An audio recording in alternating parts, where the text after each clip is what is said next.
Gwardyado na naman ng 38 barko ng China ang loob at labas ng Ayungin Shoal.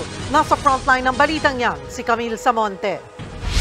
Sa satellite image na ito nakuha ng Planet Labs PBC, makikita ang 11 Chinese militia vessels na nakaposte sa loob ng Ayungin Shoal. Gwardyado rin ng China ang labas ng Ayungin na mayroong isang barko ng China Coast Guard at 26 na militia vessels. Kinuna ng satellite image na yan noong December 11, isang araw matapos ang pambobomba ng tubig, pagbuntot at pagbangga ng China sa mga barko ng Pilipinas. Ayon kay US-based National Security Expert Ray Powell, nagpapasiklab ng puwersa ang China at pinamumuka nila ito sa Pilipinas. Ngayon lang daw kasi nangyari na ganun karami ang naggugwardya sa Ayungin matapos ang resupply mission ng Pilipinas. Kadalasan daw kasi 1 o 2 Chinese militia vessels lang ang naroon.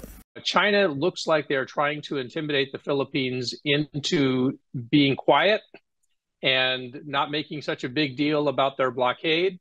I think that China is getting annoyed with the Philippines at taking so many pictures and letting the world see about their gray zone activity.